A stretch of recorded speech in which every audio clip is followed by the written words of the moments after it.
It all started, and he held my hand. Whole saga, like the whole drama between Senator President AKPABIO and Senator Natasha. It does settle, my people. This one is loud, like this one is very loud. It shocked everywhere. The whole thing don't expose, guys. You need to stick around to the end, because and the end of this video you are going to find out the whole, don't forget to subscribe, like the video, and share. Thank you so much for all you do. So guys, let's dive right to the main video. The Senate President is allowed to counter that. It all started on the 8th of December 2023, which was a day before his birthday and my birthday. We are birthday mates. We were all in Akwa Ibom because he had a big fanfare in the stadium. Myself, my husband, and a few of his close friends, we went to Akwa Ibom. And at first, we were at Ikot-Ekpene. We were in his house in Ikot-Ekpene. Then we all moved to his house in Uyo, which was about 8 p.m. And he held my hand and said he wanted to show me around his house. My husband was walking behind us. Just 3 of us were walking around from room to room. He showed me the beautiful interior. This was done by this, by that. This designer here, he bought this from us. I was like, oh, it's beautiful. And then I noticed that he hastened his pace while still holding my hand. And my husband was behind, still on his phone, but he was catching up whenever he could. And then he got to this particular sitting room, and he said, do you like my house? I said, of course, sir. Every room, beautiful, nice interior, quality taste. He said, now that you're a senator, I'm going to create a time for us to come spend quality moments here. You will enjoy it. At that point, I just pulled away, and I was like, I don't really understand what exactly that meant. But then my husband now, when I turned around, I saw my husband was already near me, and the way my husband looked at me and looked at him, I was beginning to wonder, did he hear part of that inciting statements or not? And then the Senate President too, I saw that he also had that thought, like, did my husband hear the invitation to treat or not? So then the Senate President now said, oh, by the way, let me show you my chapel. He has a chapel in his house as well. So while we were going to the chapel, we walked in silence and all. So that evening, before we left the Senate President's house at about 11 midnight to the 4 points in Ikot-Ekpene. And my husband asked me, Natasha, what did the Senate President whisper to you? What's he telling you? I thought, should I tell him that he was speaking about bringing me in here at a special time for us to have a good time? Or should I just kill it there, wrap it as if there was nothing?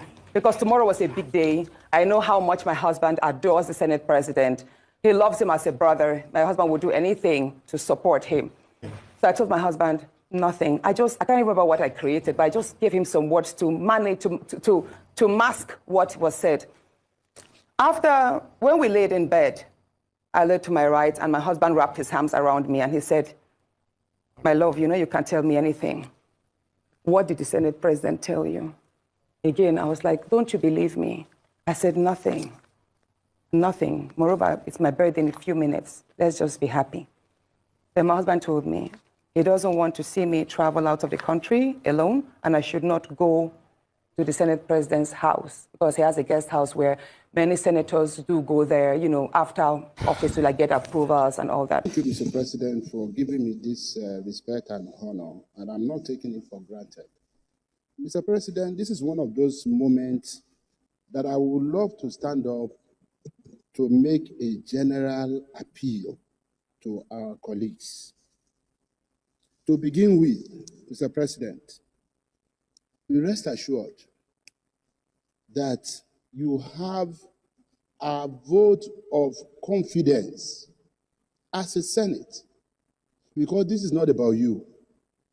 This is about us as an institution. This is about our rules and procedure, our practices and convention, and parliamentary tradition that we are sustaining in this place. You just said something now. Please, Yes. Just a minute. Those in support of the statement of the leader that the Senate President has the support and the love of the entire 10 Senate say, those against say, nay. The eyes have it. So the Senate leader, whatever you say, is from the pulpit. Well, Thank you. Continue. Thank you, Mr. President.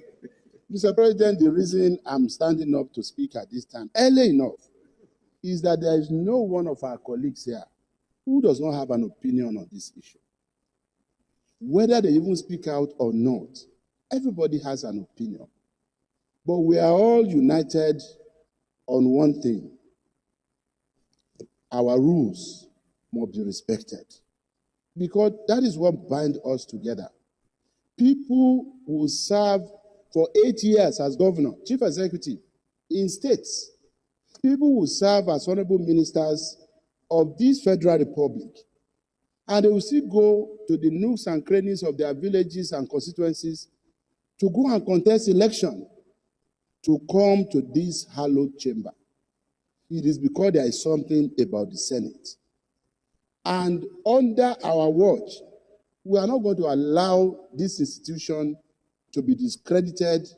We are not going to leave behind, for those coming after us, an institution that is any weaker than what we inherited. So when it comes to protecting the integrity and credibility of this institution, no one takes it for granted.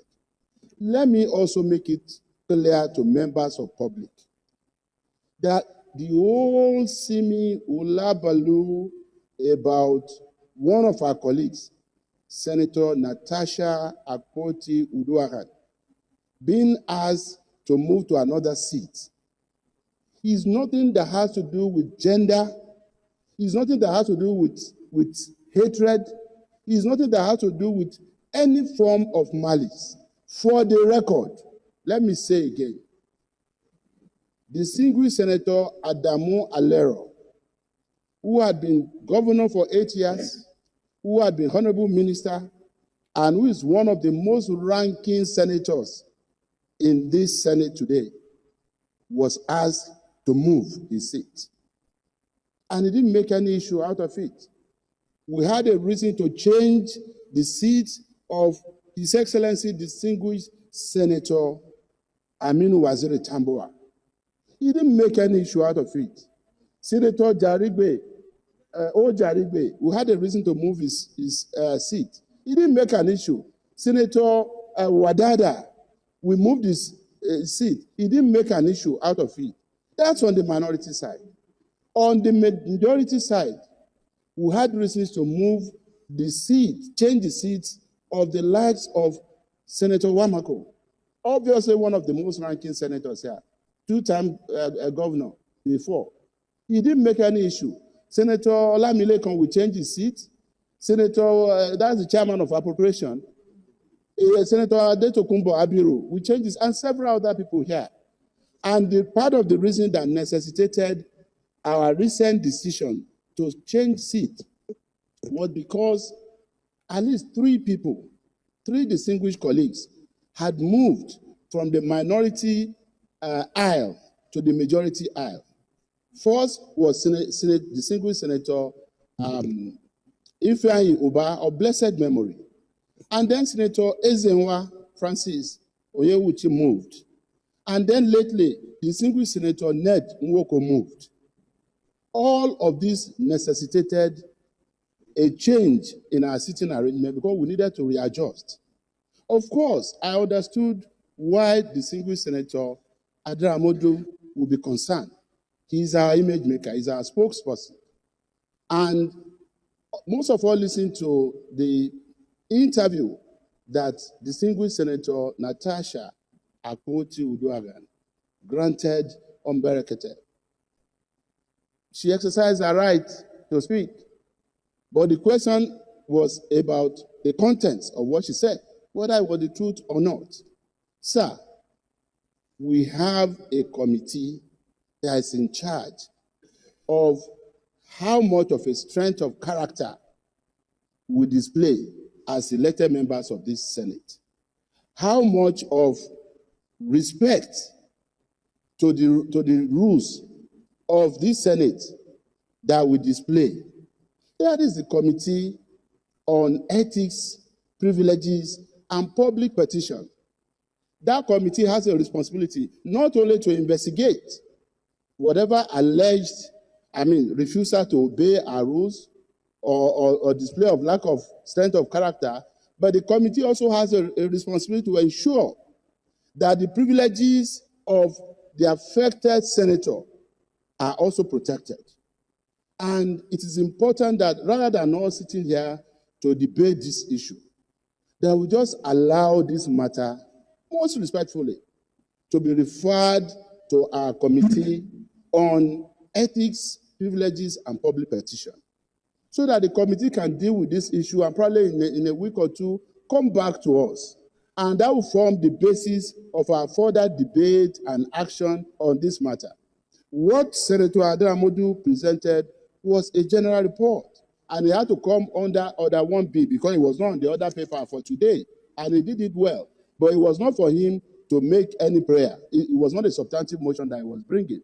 He has laid his report before us. I beg most respectfully, let's refer this matter to our Senate Committee on Ethics, Privileges, and Public Petition, and they will get back to us so that right after this, we can go into an executive session and discuss other issues of public importance. But on this matter, I pray that we do not debate it any further. Let's just refer it to the appropriate committee. I so submit. Well, distinguished colleagues, the Senate leader more or less has finally arrived at a motion before us that we should refer the entirety of the saga to our ethics, code of conduct, and public petitions to revert back to us. But let me just read this for the record. I'm sitting today as Senate President. Tomorrow I will not be here. One day I will not be here. Another person will be here. I was a member of the 8th Senate. Today I'm a member of the 10th Senate. I believe strongly it's only God that knows who will be a member of the 9th Senate, or the 11th Senate, 12th Senate. The institution remains. Even as I'm talking now, Senator Buhari knows that the rule allows a senator to sit anywhere, but if you need to make contribution, you must go back to your seat. And part of maintenance of order from the presiding officer is that where a particular senator perambulates too much around the Senate, you recognize him to speak. Most times, that senator, I won't mention the name, will have to run from here straight to his seat because he knows the rule. He knows the rule. He knows the rule that he has to speak from his seat. Even the first time the issue came up here, our distinguished sister was not even speaking from her seat. And that was when we tried to call her to order. I think part of the problem is when people come from court-declared senators, they miss the orientation. The management of the National Assembly is hereby ordered to organize periodic. We all listened to what Senator Natasha has said and the allegation of the Senate President making advances towards her and her refusing the advances, that this might be the reason why AKPABIO have been poking her in the house, and then AKPABIO have been trying so hard to frustrate her. So basically, that's what I understood by everything. Now, here's the thing, right? If AKPABIO did that, that is wrong. You understand? Because it's interfering with the progress of the country by maybe distracting her or maybe poking her. 100. I still think this is personal and they should figure it out. Now, for Senator Natasha, the one what they wait for, now make you just bring allegation of say, okay, yes, in mismanaged funds, in divert funds, what did they use senatorial house do? They think they fraud Nigeria. When do they make Nigeria grow? Once you just start down one like this, now me go first enter line for protest, so that AKPABIO go come out.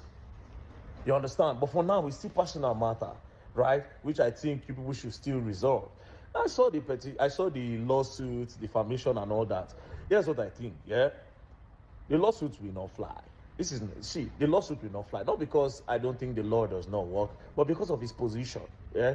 Now you know how they don't defame you. Now you know how they don't spoil your name. 100. Me, I did bias on this matter, and I'm biased because I did on your side, but I still they face reality, right? That defamation suit of 100 and how many billion they say they won't put safe. You know go fly. You know go fly. That's the Senate president. You know go fly. You know go fly. But then again, I beg, Senator Natasha, me I dey pray. Say as you dey talk all these things, you could just talk, say AKPABIO collect so thing. AKPABIO do so thing. AKPABIO na big protest go follow am o. AKPABIO must go with that o. Because I get one or two things where AKPABIO they do, you know, where we not really like, but we just need one thing where go make us stand. You understand? But for now, saying one knock you, all those ones, you know, yes. He's your husband's friend, according to what I heard. He's your husband's friend. You're not supposed to do that because why you go on knock your guy man wife?